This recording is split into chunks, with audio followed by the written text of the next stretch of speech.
បាទជំរាបសួរបងម៉ែបងប្អូនបាទថ្ងៃនេះខ្ញុំមកចែករំលែកទាក់ទងទៅនឹងការថែទាំកូនមាន់បាទហើយឆ្លើយតបនឹងសំណួរបងម៉ែបងប្អូនចំនួនពាក់ព័ន្ធនឹងការថែទាំកូនមាន់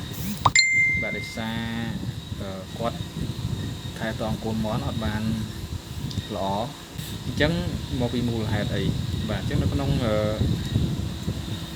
វីដេអូនេះខ្ញុំបង្ហាញសង្ខេបខ្លីទេបាទត្រុស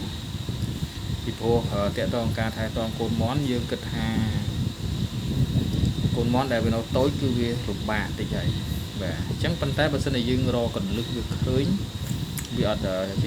ជាបញ្ហាអីសម្រាប់អ្នកចិញ្ចឹមមាន់របស់យើងទេជាទូទៅកូនមាន់យើងពិបាកក្នុងការមើលថែវា2សប្តាហ៍ទៅ3សប្តាហ៍បាទទៅតាមរដូវកាលដែរបងប្អូនបើសិនជារដូវហ្នឹងវាត្រជាក់រដូវហ្នឹងវារងាគឺយើងត្រូវការថែទាំមានរយៈពេលយូរតែបើសិនជារដូវហ្នឹងជារដូវដែលក្តៅគឺយើងមិនសូវជាលំបាកក្នុងការថែទាំទេបងប្អូនបាទខ្ញុំបង្ហាញក្នុងវីដេអូមុនហើយដែរក៏ប៉ុន្តែប្រហែលជាបងប្អូនខ្លះគាត់អត់បានឃើញអញ្ចឹងណាអញ្ចឹងខ្ញុំលើកយកមកបង្ហាញទៀតតទៅក្នុងវីដេអូនេះបាទអញ្ចឹងខ្ញុំលើកតែ3ចំណុចទេបាទចំណុចទី1គឺយើងត្រូវ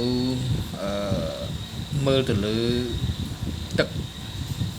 បាទទឹកជាប្រភេទទឹកអ្វីដែលយើងយកទៅដាក់ឲ្យមាន់ផឹកណាបងប្អូនបាទ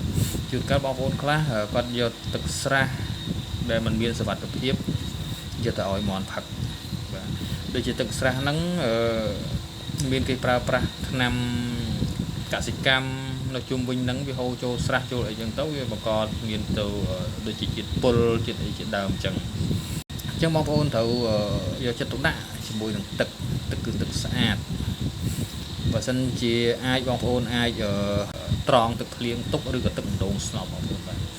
ទី2តកតងទៅនឹងចំណីបងប្អូនបាទចំណីបងប្អូនខ្លះថាឲ្យតែចំណីក្រុមហ៊ុនគឺមានគុណភាពហើយបាទខ្ញុំមិនថាចំណីណាគុណភាពមិនចំណីណាគុណភាពយ៉ាងម៉េចទេណាបងប្អូនបាទបងប្អូនស្វែងយល់ដោយខ្លួនឯងតកតងនឹងចំណីបាទអញ្ចឹងចំណីបងប្អូនត្រូវមើលចំណីដែលមានប្រូតេអ៊ីនចាប់ពី20ទៅ21%យកមកដាក់ឲ្យកូនមាន់ហាមតកតងនឹងលាយចុងកបងប្អូនណាបាទមាន់យើងចិញ្ចឹមនៅក្នុងទ្រុងអត់ដូចមាន់ដែលយើងចិញ្ចឹមលែងមួយស្បុក2ស្បុកគេបងប្អូនអញ្ចឹងតើតើការចិញ្ចឹមក្នុងទ្រុងយើងត្រូវការចំណីដែលមានគុណភាពចំណីស៊ីគ្រប់គ្រាន់បាទអញ្ចឹងចំណីដែលមានគុណភាពជាចំណីអីដែរបាទខ្ញុំសូមបង្ហាញបងប្អូនថាចំណីដែលគេផលិតដែលមានស្តង់ដារត្រឹមត្រូវបាទមានកម្រិតប្រូតេអ៊ីនចាប់ពី20ទៅ21%បាទហើយក្រុមហ៊ុនមួយចំនួនគឺយើងដាក់ឲ្យវាស៊ីទៅវាអត់សូវល្អទេបាទអញ្ចឹងសូមបងប្អូនសិក្សាជ្រាវជ្រាវបាទតកតងទៅនឹងចំណីនេះយកមកដាក់ឲ្យមាន់របស់យើងស៊ីដើម្បីទទួលបានសុខភាពល្អបាទមួយទៀតតកតងទៅនឹងការកម្ដៅបងប្អូនអញ្ចឹងកម្ដៅវាសំខាន់ណាស់សម្រាប់កូនមាន់ចាប់ពីញាស់រហូតទៅដល់2ទៅ3សប្តាហ៍ហ្នឹងបាទសំខាន់ណាស់បើសិនជាបងប្អូនធ្វេសប្រហែសនៅកម្ដៅនេះគឺធ្វើឲ្យកូនមាន់របស់យើងនឹងមានសុខភាពមិនល្អបាទធ្វើឲ្យអត្រាងាប់ខ្ពស់ពីព្រោះវាឆ្លងនៅជំងឺផ្សេងធ្វើឲ្យរាងកាយរបស់វាស្គមស្គាំងរាករូសសរុបមកវិញតើតើទៅនឹងតម្រូវការរបស់កូនមាន់ជាពិសេសបាទមាន3ទី1តើតើទៅនឹងទឹកស្អាតទឹកត្រូវតែស្អាតបាទហើយឲ្យវាផឹកគ្រប់គ្រាន់បាទអត់មានដាក់ឲ្យភ្លេចថែមភ្លេចអីណាបងប្អូនបាទត្រូវតែដាក់ជាប្រចាំមួយថ្ងៃពេញតែម្ដងបាទចំពោះទឹកបាទហើយមួយទៀតតើតើទៅនឹងចំណីបាទចំណី ត្រូវតែជាចំណីមានគុណភាពហើយឲ្យវាស៊ីដោយសេរីបាទមួយទៀតបាទកម្ដៅបងប្អូនទៅមើលសកម្មភាពរបស់វាបើសិនជាវារស់នៅផ្ដុំគ្នាក្រោមអំពូលភ្លើងឬក៏ឆ្នាំងកម្ដៅមានន័យថាកម្ដៅរបស់បងប្អូនហ្នឹងខ្វះហើយបាទហើយមួយទៀតបើសិនជាវាទៅរស់នៅខាងជាងទ្រុងមានន័យថាកម្ដៅហ្នឹងវាលើសកម្រិតហើយបាទហើយមួយទៀតបើសិនជាវារស់នៅរាយប៉ាយពេញតែទ្រុងទេមានន័យថាកម្ដៅហ្នឹងសមស្របសម្រាប់ឲ្យកូនមករស់នៅបានហើយបាទអញ្ចឹងអ្វីទាំងអស់ហ្នឹងវាស្ថិតនៅលើពុកម៉ែបងប្អូនពិសោធន៍មើលដោយខ្លួនឯងបាទអ្វីដែលខ្ញុំបានបង្ហាញគ្រាន់តែជាគោលមួយបាទដើម្បីយកទៅពិចារណាហើយបន្តមកបងប្អូនពិសោធន៍សាកល្បងដោយខ្លួនឯងបាទដោយសារនៅមានពេលមានវេលាខ្លះបន្តិចទៀតចឹងខ្ញុំសូមបង្ហាញបន្តិចគឺតកតទៅនឹងទ្រុងចំពោះពុកម៉ែបងប្អូនដែលរវល់ច្រើនបកពុកម៉ែបងប្អូនធ្វើទ្រុងកូនមន់ឲ្យបានខ្ពស់បន្តិចបាទប្រហែលជា6ទៅ7ទឹកចំពោះជើងវាបងប្អូនបាទពីដីរហូតមក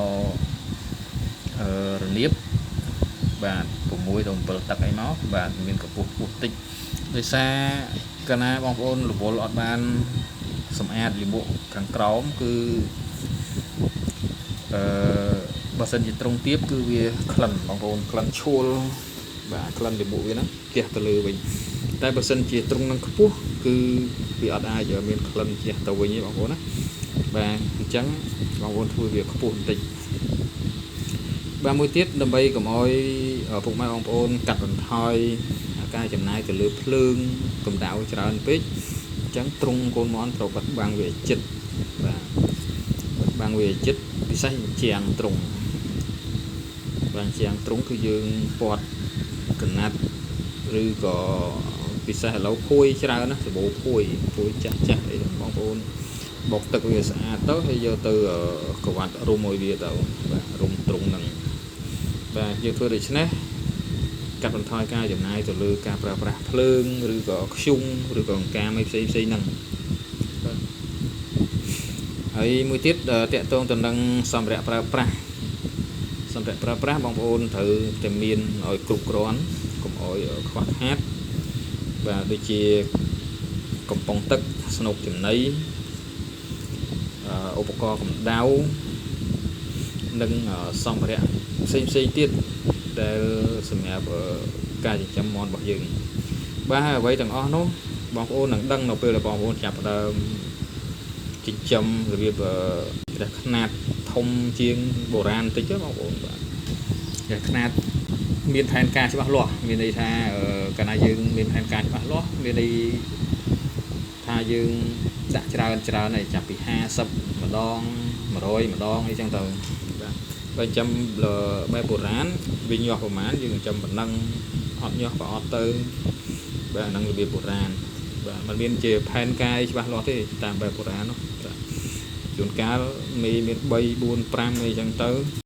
ចំកូនអត់បានអញ្ចឹងក៏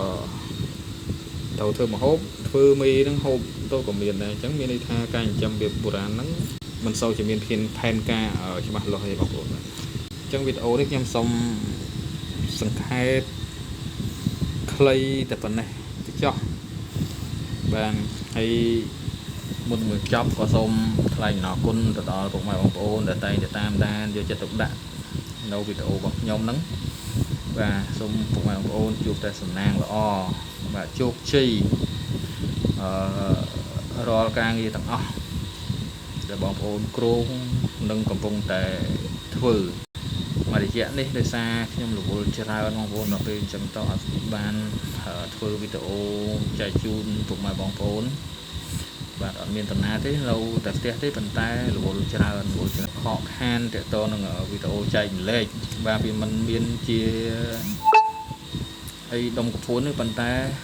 ខ្ញុំមានចំណេះដឹងខ្លះដើម្បីចែកម្លែកទៅដល់ពុកម៉ែបងប្អូន